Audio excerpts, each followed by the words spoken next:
우리가 요 2023년 예배하며 특별히 하나님께서 이 역사를 일으키시는 그 구체적인 과정들을 우리가 하나하나 살펴보았지요. 아마 우리 측에서 하나님 앞에서 감당하여야 할 그 일에 대해서는 오늘 오전에 말씀을 전하는 것에서 모든 과정은 다 말씀을 드렸습니다. 함께 나눴습니다. 여러분, 그러면서 결국 이 한 사람이 예수님을 믿는 믿음 가운데 서게 되는 그 믿음이 결국엔 어떻게 임하게 되는가라는 것에 대해서 이게 참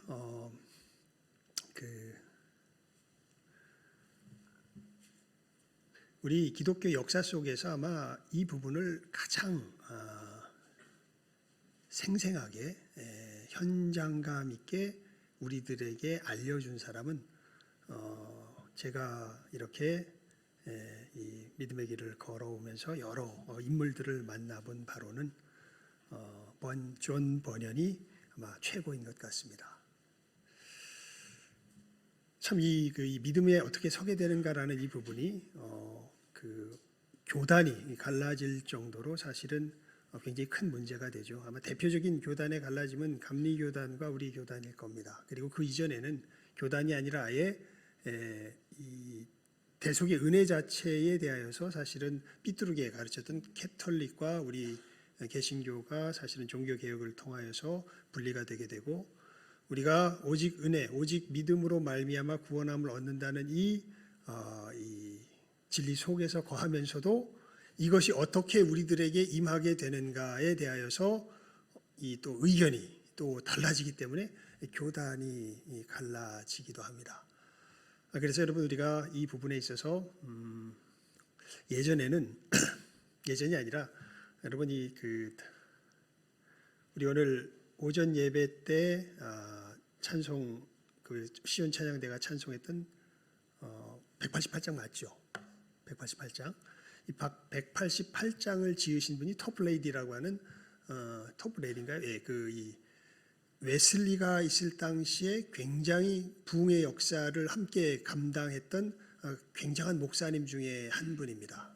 근데 이분은 신학이 우리 측 신학이었어요. 그리고 웨슬리는 우리 측과는 다릅니다. 감리교 신학이죠. 감리교 신학은 예를 들면 이렇습니다. 한 아이가요, 어렸을 때 굉장히 참 믿음에 열려 있었고 교회에서 신앙생활을 정말 마치 어른처럼 잘했던 아이가 있었습니다. 그래서 많은 사람들이, 그 목사님이 실제로 경험했던 아이예요. 그래서 저 애는 정말 커서 어떻게 될까, 얼마나 하나님 앞에서 귀하게 쓰임 받을까, 이렇게 기대를 했던 아이가 커보니까 어떻게 됐냐면 예수님을 떠나서 아주 이상한 사람이 되어버립니다. 거기에 대해서 우리 측 목사님은요, 어떻게 생각하냐면 아니야, 언젠간 돌아올 거야. 그때 봤던 믿음이 거짓된 믿음일 리가 없어. 지금 저렇게 방황하지만 언젠간 돌아올 거야 라는 생각을 갖게 되는데, 그 똑같은 모습을 감리교 목사님이 봤으면 어땠을까요? 제가 그때는 예수님을 믿었는데 지금은 예수님을 뭐 한 거예요? 버렸어. 이렇게 이야기하게 될 겁니다. 그러니까 믿음을 가지고서 살아가는 길이 그 시야가 전혀 다른 것을 보게 됩니다. 이게 우리가 한 영혼이 하나님 앞에 돌아오게 되는 이 부분에 있어서 정말 우리 측 믿음과 감리교 측 믿음이 사실은 이 부분은 굉장히 달라요. 그래서 여러분, 아마 우리 장로가 되든지 목사가 될 때 예전에는 이것을 자주 물었고 저도 물어봤었는데, 요즘 목사님들이 이것을 교육하는 시간에, 이 문답하는 시간에 물어보는지 모르겠습니다. 여러분, 우리 신앙의 핵심이 뭔지 아십니까? 우리 신앙의 핵심이, 특별히 우리 교단의 신앙의 핵심이 하나님, 절대, 주권의 신앙입니다. 예. 단순히 예수 그리스도를 믿음으로 구원 얻습니다라는 것을 넘어서 우리들 신앙의 핵심은 하나님이 무엇을 가지고 계세요? 절대적인 주권을 가지고 계신 것을 믿는 믿음이 바로 우리들 신앙의 핵심입니다. 그래서 아까 그런 아이를 봐도 만약에 그 아이에 대한 믿음을 내가 그 순간에 알았다면, 야, 그 믿음 가진 아이가 저렇게 변했다? 아니야. 저게 왜냐하면 여러분, 예수님께서 뭐라 그러세요? 하나님께서 내게 주신 자를 내가 결코 잃어버리지 아니하리라 말씀하셨잖아요. 예. 그러니까 눈앞에 보이는 어떤 그 현상으로 바라보는 것이 아니라 하나님께서 우리에게 주신 뭘로 바라봐요? 약속으로 바라보는 것이 우리들 믿음의 특징이 되지요. 그러면서 이 부분을 우리가 조금 분명하게 이해할 필요가 있겠다 싶습니다. 우리가 복음을 전한다고 할 때 이런 이해가 없이 전하면은 뭘 전하는지도 모르게 되니까요. 무엇이냐면, 그러면 우리 한 사람 한 사람이 예수님을 믿는 믿음 가운데 거하게 될 때 도대체 그 믿음이 실제로 어떻게 생기게 되는가라는 이 부분에 대한 것입니다. 이 부분에 대해서 조금 전에 말씀드렸던 것처럼 아마 우리 기독교 역사 속에서 우리 교단 신앙의 모습을 이 하나님 절대 주권의 믿음 속에서 가장 잘 표현한 사람이 누구라고요? 존 버년이었다고. 존 버년이 어디서 이것을 잘 이야기하냐면 철로역정에서 잘 이야기합니다. 그래서 여러분, 이 찰스 스펄전 목사님이라고 혹시 들어보셨죠? 찰스 스펄전 목사님은 기독교 역사 속에서 5손가락 안에 꼽을 설교가로 사실은 인정받는 사람입니다. 역사 속에서, 그 시대가 아니라 기독교 역사 속에서 5손가락 안에 꼽을 만한 설교가다라고 인정받는 사람인데, 이 찰스 스펄전 목사님이 매년 최소한 한 번 이상 읽었던 책이 뭐냐면 이 존 버년의 철로역정입니다.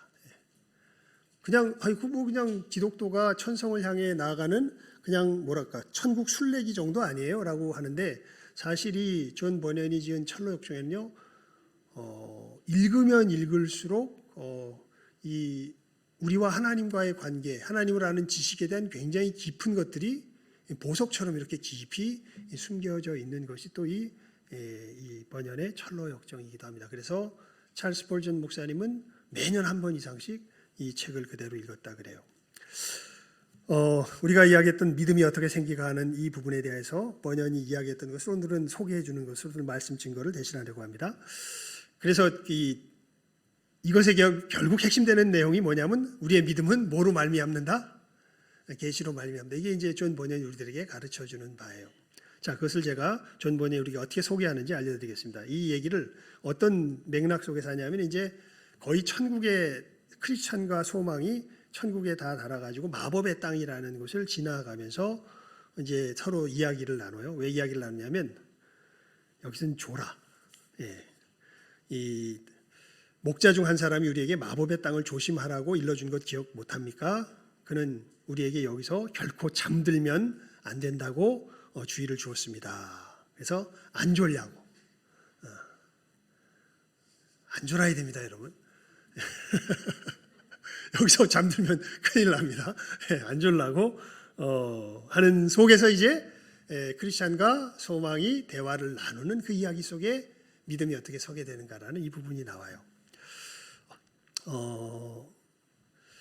그 이야기는 소망이 어떻게 회심하게 되는가 하는 이제 그 이야기를 하게 되는 건데요.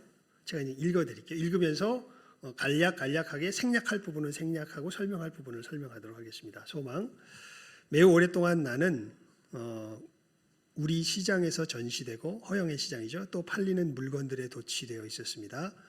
내가 믿기에 만약 내가 여전히 그 가운데 있었다면 그 물건들은 나를 파멸과 죽음으로 몰아넣었을 것입니다. 자기가 이제 어떻게 회심하게 되었는지를 이야기하는데, 이제 소망이 자기의 옛 상황을 이야기하는 거죠. 그 물건들이 뭡니까? 크리스찬이 묻습니다. 소망이 이야기합니다. 세상의 모든 보화와 부귀지요. 나는 또 떠들고 흥청거리고 술 마시고 욕하고 거짓말하고 또 추잡한 일을 하고, 이게 이제 기독교인으로 됐기 때문에 그렇게 이야기하는 거죠. 또 주일날 예배 안 나가고 무척 좋아했지요. 그런 일들은 모두 내 영혼을 파괴시키는 것들이었는데 말입니다. 그러다가 마침내 나는 당신과 또 허영의 시장에서 자기의 믿음과 선한 생활을 지키기 위해 순교당한 믿음 씨를 통해 하나님의 말씀을 들었고 또 생각하는 가운데 이 일들의 마지막은 사망이요 이를 인하여 하나님의 진노가 불순종의 아들들에게 임한다는 사실을 깨닫게 되었습니다.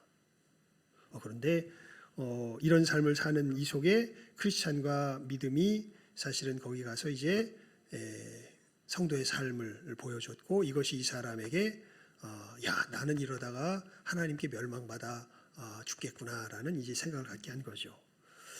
그렇게 됐을 때 당신은 이런 확신에 따라서 즉각적으로 살게 됐습니까? 소망? 아니요. 처음에는 죄가 악하다는 사실과 죄를 저지름으로써 저주가 온다는 사실을 인정하려 하지 않았습니다.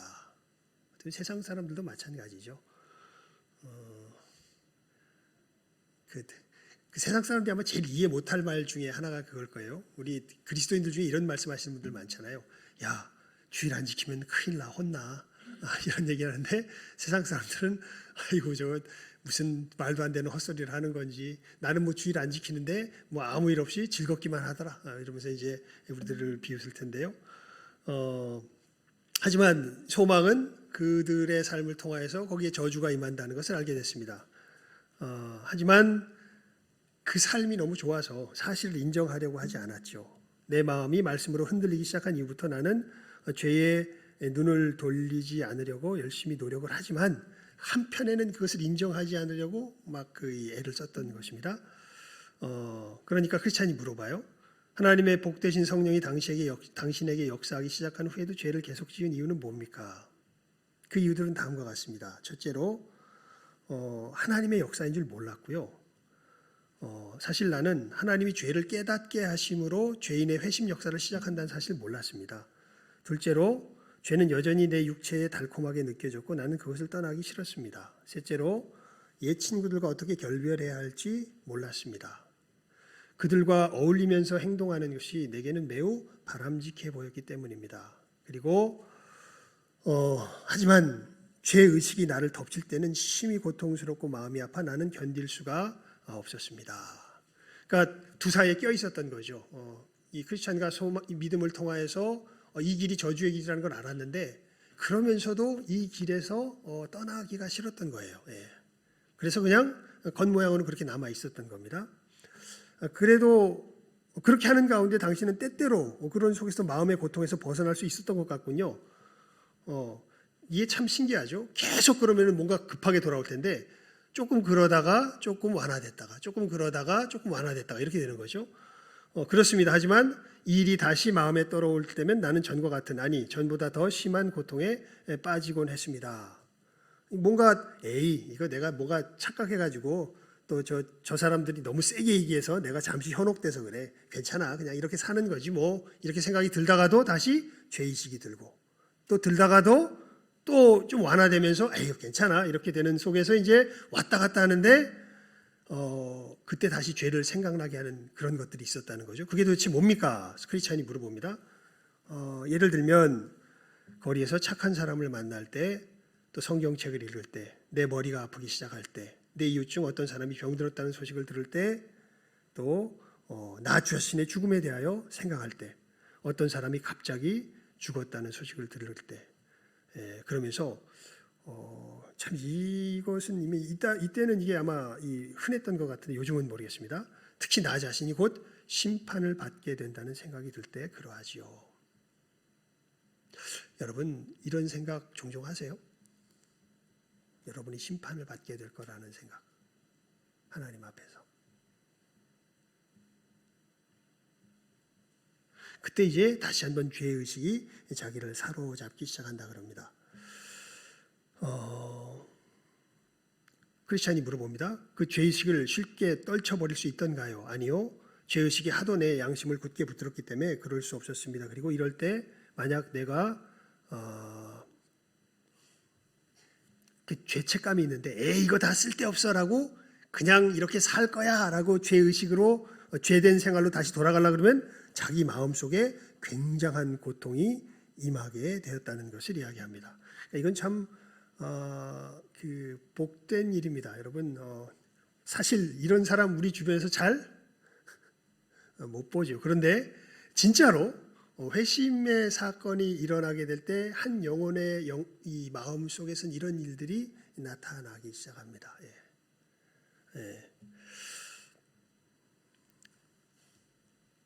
그때 어떻게 했습니까?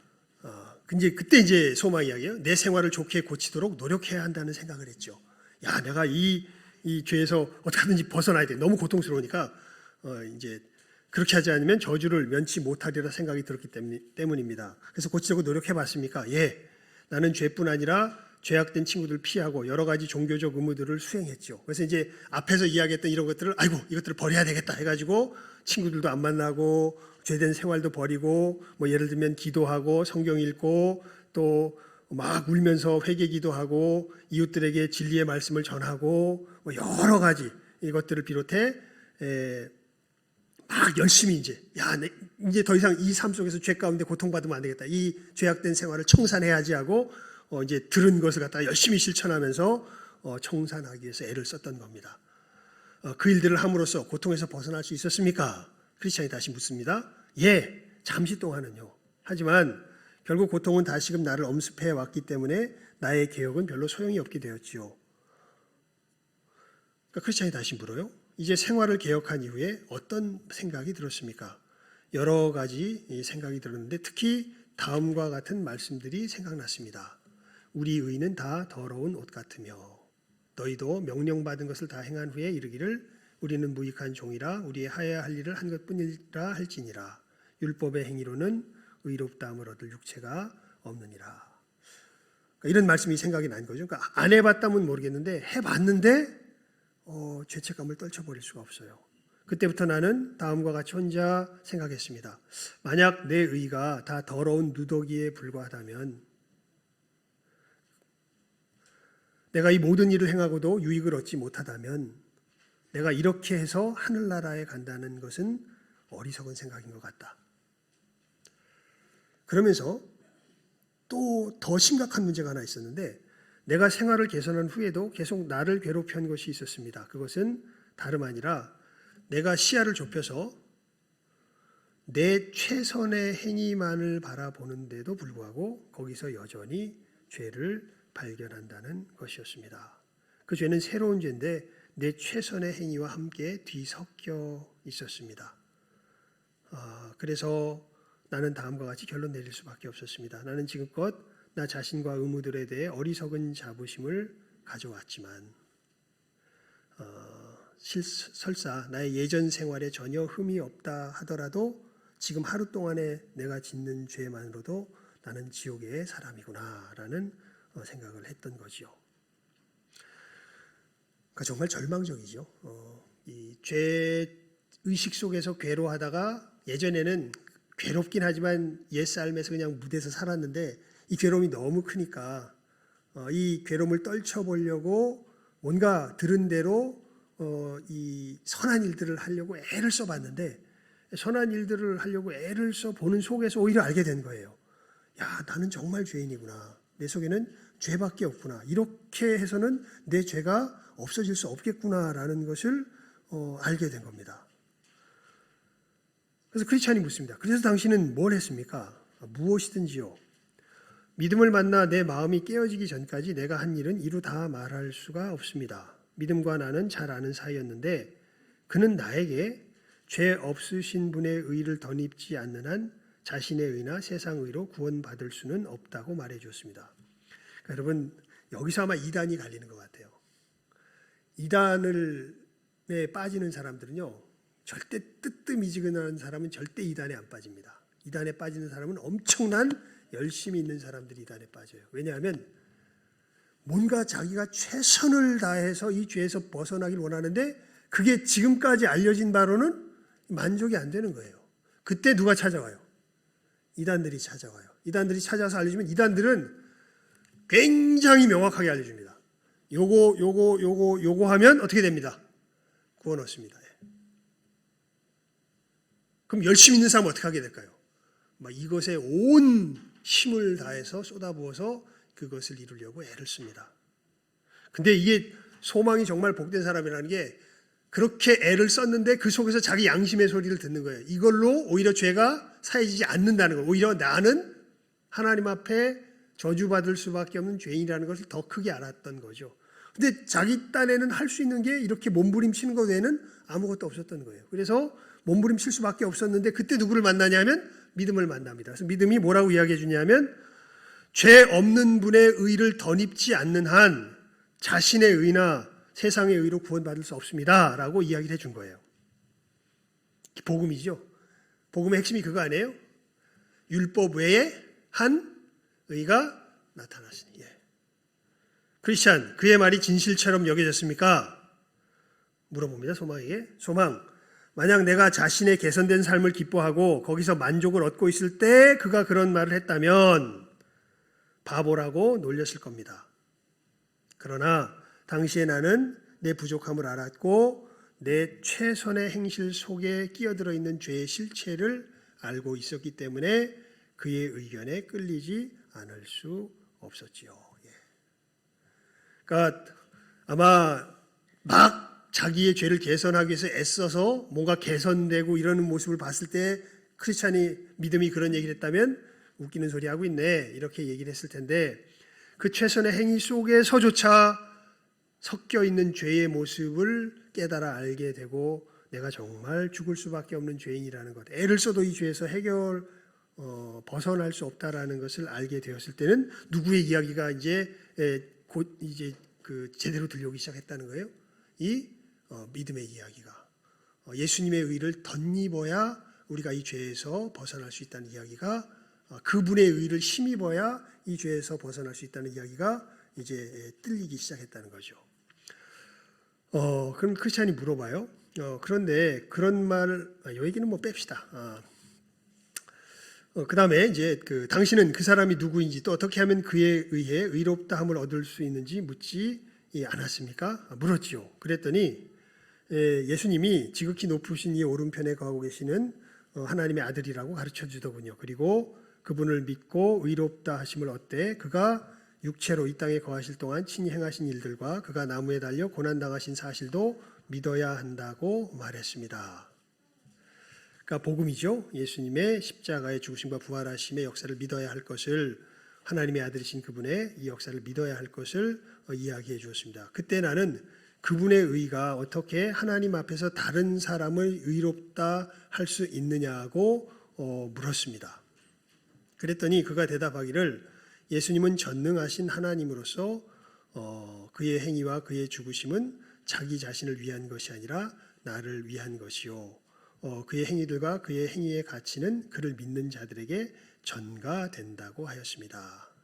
옛날식의 말로서 이렇게 표현했는데 어떻게 그분의 의가 내 의가 돼요? 라고 이야기했더니 그분은 어떤 분이시다? 전능한 분이다.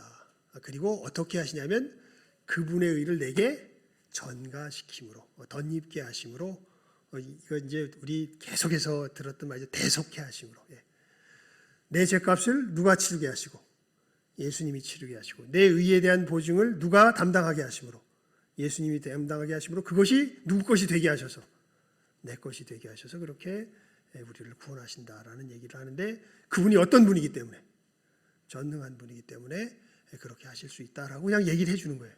이게 믿어져야 이제 이 구원을 얻는 건데, 그래서 당신은 어떻게 했습니까?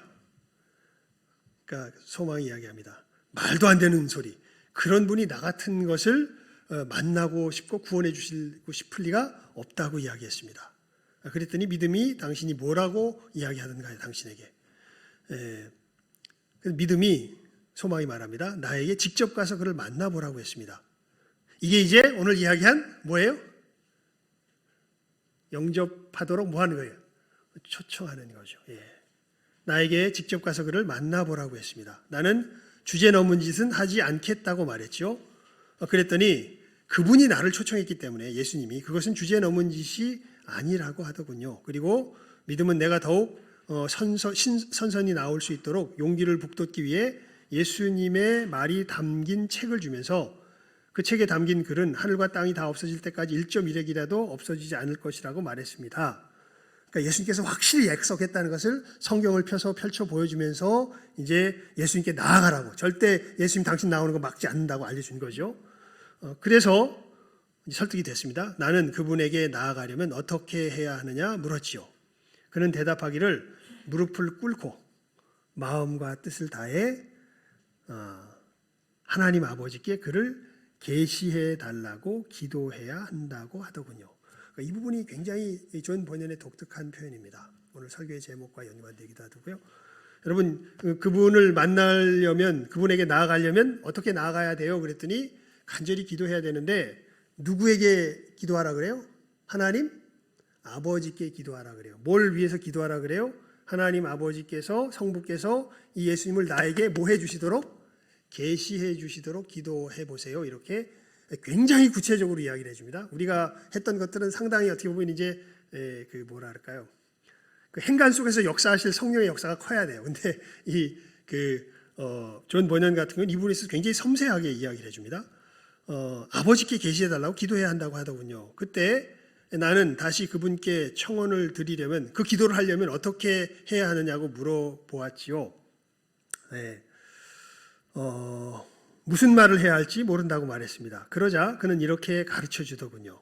그래서 이렇게 기도할 것을 가르쳐 줘요. 하나님, 불쌍히 여기소서. 저는 죄인이로소이다. 저로 하여금 예수 그리스도를 알게 하시고 또 믿게 하옵소서. 만약 예수님의 의가 없으면, 또 내가 예수님의 의를 믿지 않으면 나는 결국 내쫓김 당할 줄 알기 때문입니다. 예수님, 나는 당신이 자비의 하나님이시오.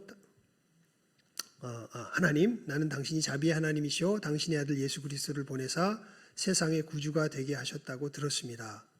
뿐만 아니라 나와 같이 불쌍한 죄인을 위해 아들을 주셨다는 사실도 압니다. 그러니 하나님, 지금 당신의 아들 예수 그리스도를 통해 제 영혼을 구원하시어 당신의 크신 은혜를 나타내옵소서.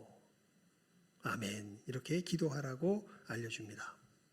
그래서 이제 소망이 이 기도로 하나님께 예수님을 계시해 달라고, 예수님을 보내주셔서 내 영혼을 구원해 달라고 하나님 앞에 간절히 기도를 드립니다. 그래서 당신은 하라는 대로 했습니까? 예. 하고 또 했습니다. 아버지께서 당신에게 아들을 계시해 주시던가요? 첫 번째 할 때도 안 해주시고, 두 번째 할 때도 안 해주시고, 세 번째, 네 번째, 다섯 번째, 여섯 번째 할 때도 안 해주셨습니다. 여러분, 우리 김여은 집사님은 딱 몇 번 했죠?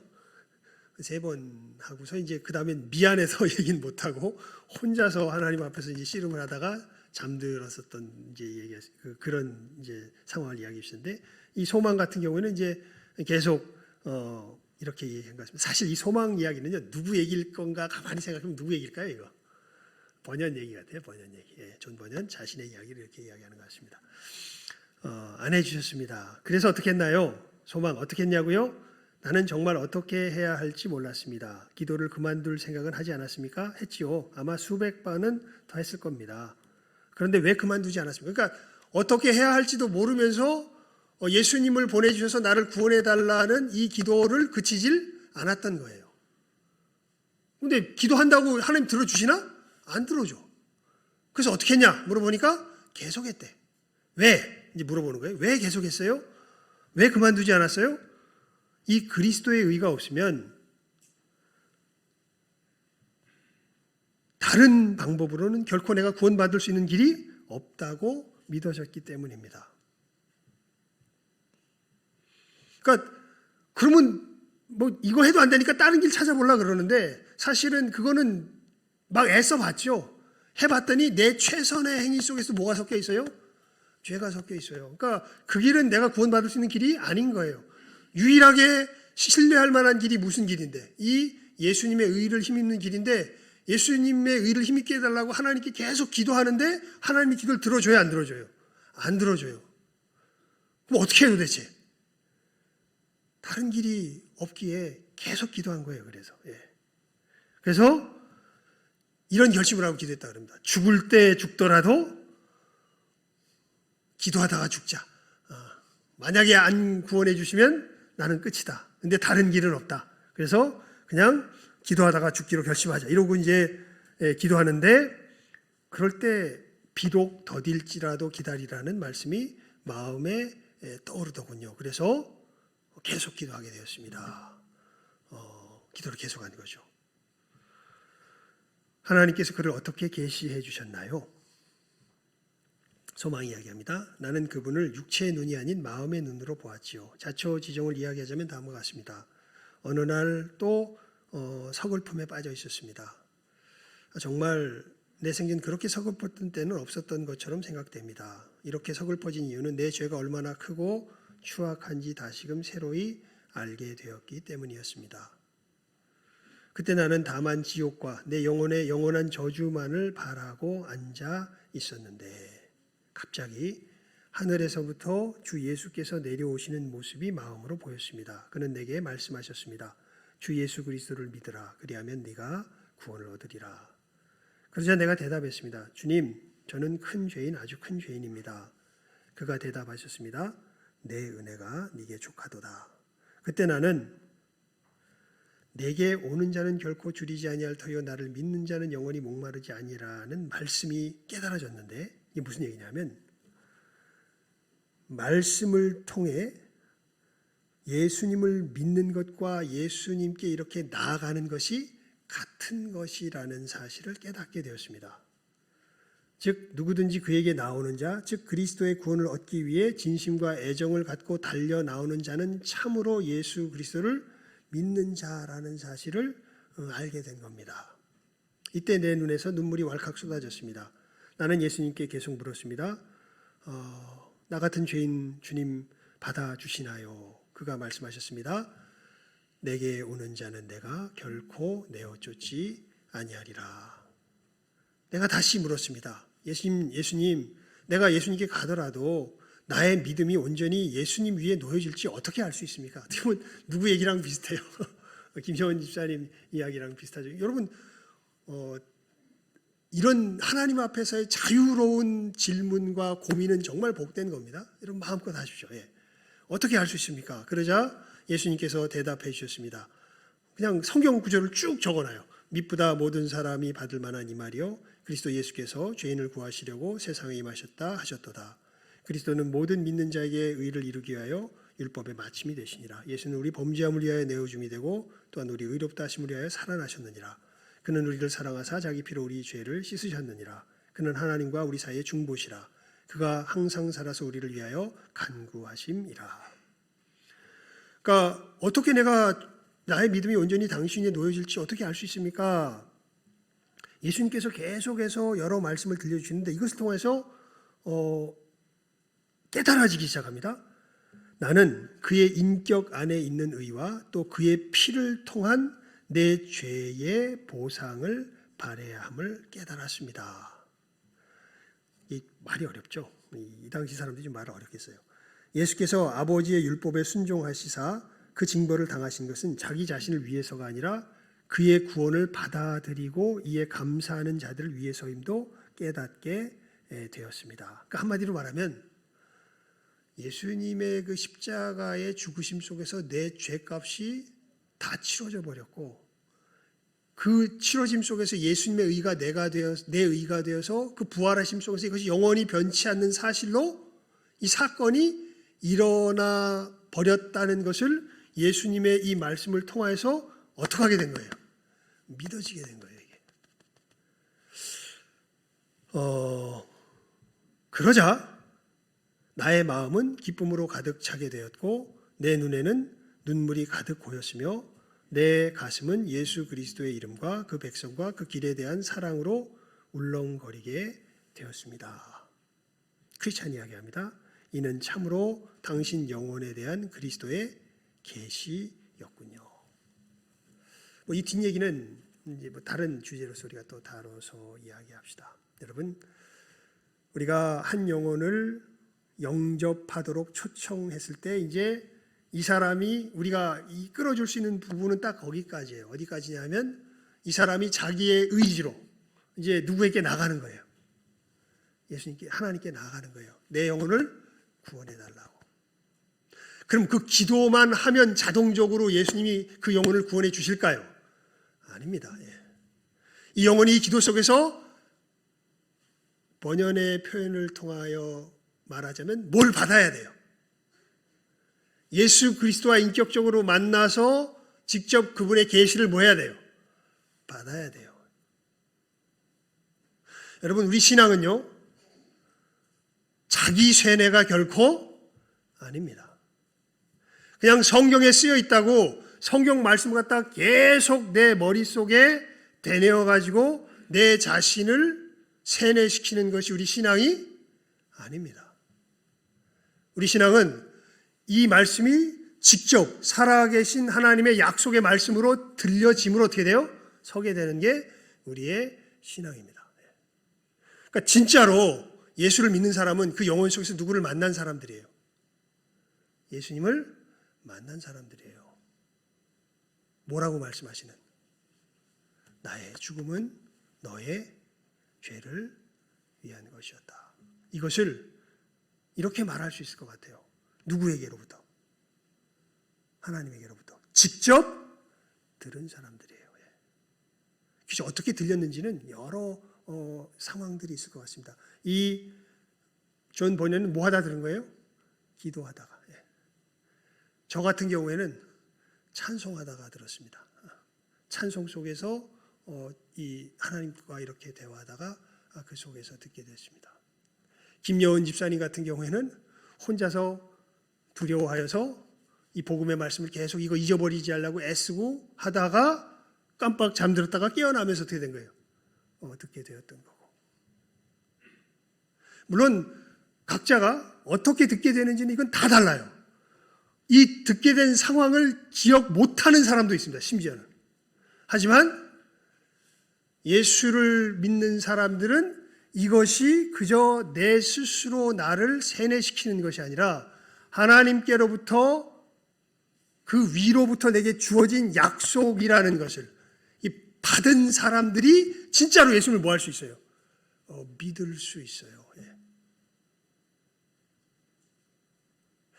여러분, 이렇게 하나님 앞에 나아가셔서 예수님을 만났습니까? 그리고 이 사건이 있을 때 사람이 어떻게 될까요? 변합니다. 이 역사가 있은 다음부터 새로운 피조물로 변화가 돼서 진짜 하나님을 경외하는 삶이 무엇인지를 제대로 살아갈 수 있게 돼요. 그 전에는요, 아까 이야기했던 소망의 상황이 잘 보여주죠. 뭔가 내가 불안해. 죄가 있는 건 알겠어. 그래서 이 죄를 좀 어떻게 해보고 싶은데 교회에서 죄를 보여주면서 이렇게 하래. 그래서 열심히 해. 그래서 뭔가 좀 나아지는 것 같아. 여러분, 이렇게 해서 우리가 구원에 참여할 수가 없습니다. 그냥 사람이 보기에는 인정해 줄 수 있고 내 스스로도 잠시 속을 수 있지만 이렇게는 우리가 하나님의 구원에 참여할 수가 없습니다. 진짜 구원에 참여한 사람, 진짜로 자기의 이 죄된 모습 때문에 누구를 향하여 나아가는 사람인 거예요. 예수님을 향하여 나아가는 사람인 거예요. 그리고 예수님께서 정말 내 죄 때문에 십자가에서 죽으시고 부활하셨다는 그 약속을 하나님께로부터 어떻게 받은지는 모르겠어요. 하지만 정말 나아가서 진짜로 하나님과 만나서 그 약속을 뭐 한 사람들이에요? 받은 사람들이에요. 그래서 이 사람들은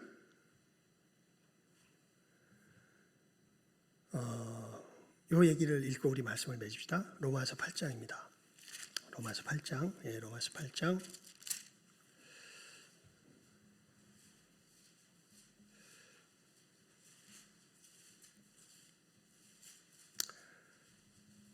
(32절) (33절) 말씀입니다.